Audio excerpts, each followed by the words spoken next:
Hai, saya Dani Sebastian. Pada beberapa video berikutnya, saya akan menjelaskan tentang session dan cookies pada PHP.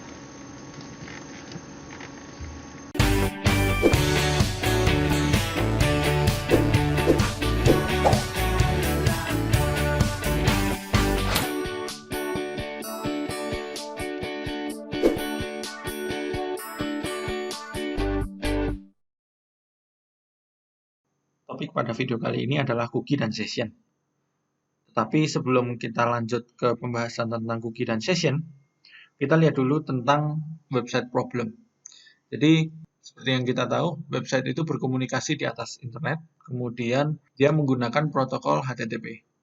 Nah, protokol HTTP memiliki dalam tanda petik sebuah kelemahan, di mana server itu tidak tahu siapa yang melakukan request.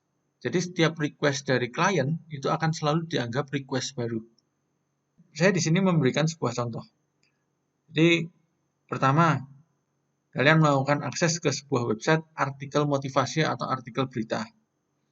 Kemudian kita mau simpan tuh artikel A ke koleksi artikel-artikel kita. Kemudian kamu akan ditanyain, kamu siapa sih kok mau nyimpen ke koleksimu? Nah, kamu akan login. Kemudian artikelnya akan tersimpan ke koleksimu. Nah, setelah baca-baca artikel lain, kita mau simpan lagi tuh artikel D ke koleksinya kita. Terus ditanya lagi, kamu siapa sih?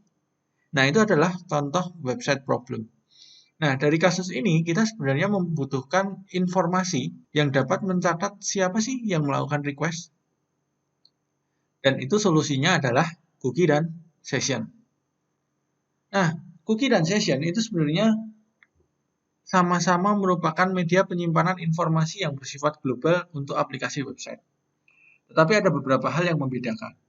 Jadi kalau cookies itu, dia merupakan variabel global atau informasi global yang disimpan di klien, di komputer pengguna. Sedangkan kalau session, itu disimpan di server side, di servernya. Nah, kemudian yang kedua, cookies itu memiliki masa expired. Jadi dia bergantung kepada pengaturan expirednya. Sedangkan kalau session itu akan hilang ketika browser ditutup. Kemudian yang ketiga, kita tidak perlu melakukan start cookies. Karena cookies itu disimpan di klien. Sedangkan kalau di server, session, itu kita perlu melakukan yang namanya start session sebelum kita benar-benar bisa menggunakan yang namanya session. Kemudian untuk batasan informasi yang bisa disimpan itu sekitar 4 KB untuk cookies, sedangkan untuk session itu pada prinsipnya tidak berhingga, tetapi secara default dia adalah 128 MB. Nah, cookie di sini tidak bergantung ke session, dia berdiri sendiri. Sedangkan kalau session itu sebenarnya di belakangnya juga ada cookie-nya. Seperti itu. Ini secara teori. Kita lanjutkan ke contoh penggunaannya, contoh sintak-sintaknya. Kita langsung buka Visual Studio Code dengan browsernya. Nah, di sini saya sudah membuat sebuah folder, bisa diakses di GitHub, dengan folder php cookie session, php_cookie_session. Di sini ada 5 buah file, kita buka dulu yang pertama, cookie.php. Nah, di cookie.php, di sini saya sudah memberikan sebuah contoh pembuatan sebuah cookie, di mana cookie-nya akan aktif selama 1 hari. Jadi di sini sintak yang kita gunakan itu adalah set cookie. Oke. Set cookie di sini memiliki beberapa parameter.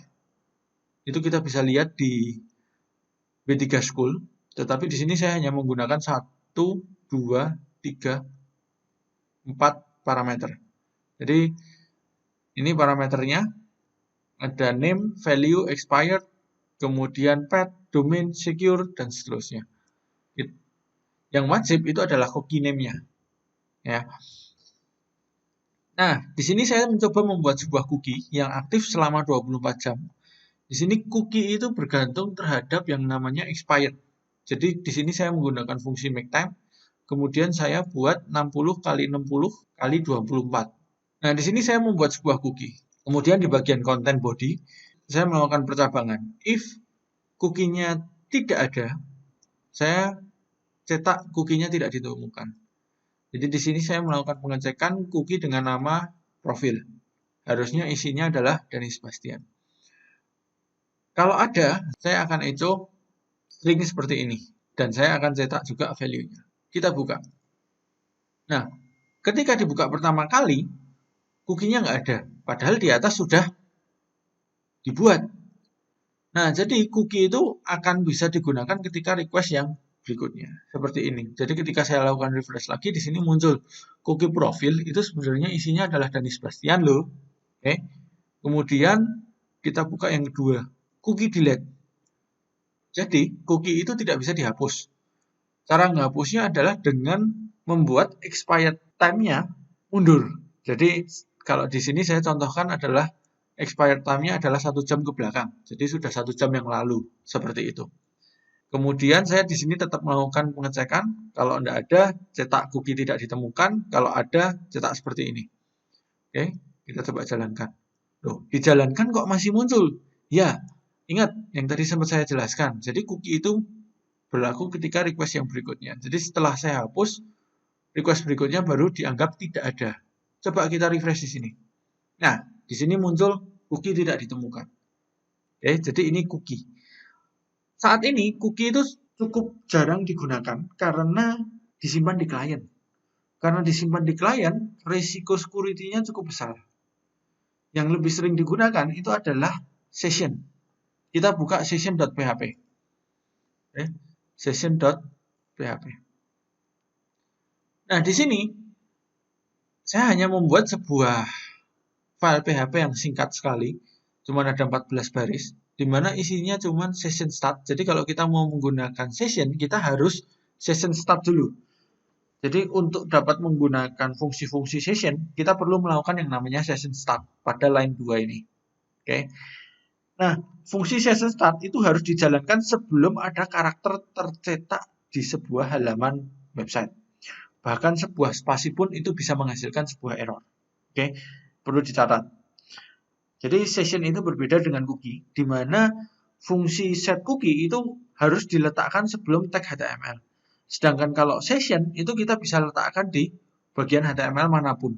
Jadi di bagian ini kita mau set session itu bisa. Sedangkan kalau cookie kita tidak bisa set di bagian body. Kita harus settingnya adalah di atas sebelum tag HTML. Nah, tadi kalau cookie dia menggunakan predefined variabelnya adalah $_cookie. Kemudian di dalamnya isinya adalah associative array. Sama, prinsipnya sama. Di sini ada yang namanya $_session. Dia merupakan predefined variable untuk session. Kemudian semua informasi yang disimpan di dalam session itu dalam bentuk associative array. Di sini saya contohkan adalah sebuah name. Di sini nggak muncul apa-apa karena saya cuma setting saja. Saya cuma set. Ini ada session yang namanya name. Session itu dapat diakses, jadi sama kayak cookies. Session itu dapat diakses pada halaman lain. Saya coba buka di session 2. Jadi di session 2, dia mencetak yang namanya Halo Dani. Kita buka source code-nya. Jadi session 2 isinya cuma ngecek. Jadi ada session start, pasti ya, karena kita mau menggunakan session. Kemudian ada pengecekan. If isSet session, kemudian echo session, $session name. Sedangkan else, echo data tidak ditemukan. Session tidak ditemukan. Seperti itu. Nah, kalau kita mau menghapus session, gimana? Kita bisa hapus dengan mendefinisikan $_session. Ya. Saya definekan sebagai 0. Ketika saya refresh, di sini tidak ada session. Loh, kalau kita punya banyak sekali variabel yang ada di dalam sini gimana? Jadi index array-nya banyak sekali gimana? Nah, kita bisa menggunakan yang namanya session destroy. Oke. Nah, jadi ini saya hapus dulu untuk contoh selanjutnya. Session destroy. Kita buka file yang namanya session delete. Jadi session destroy itu digunakan untuk menghapus semua index array yang ada. Oke. Kita coba buka dulu. Kita buat session baru. Oke, ini sudah ada sessionnya. Kemudian kita tes. Ya, muncul ya. Kemudian kita lakukan session delete. Oke, session delete. kita buka session 2 lagi. Oke, tidak ada session. Seperti itu. Jadi, fungsi session destroy itu digunakan untuk menghapus semua data yang tersimpan di session pada saat itu. Seperti itu. Nah, session dan cookie itu sifatnya menempel terhadap satu perangkat browser. Nah, jadi ini adalah teori singkat dan contoh singkat untuk menjelaskan cookie dan session. Ya, sesi sharing kali ini sudah selesai. Buat teman-teman yang ada pertanyaan, silahkan tuliskan di kolom komentar. Jangan lupa like, comment, subscribe, dan sharing. Thank you for watching.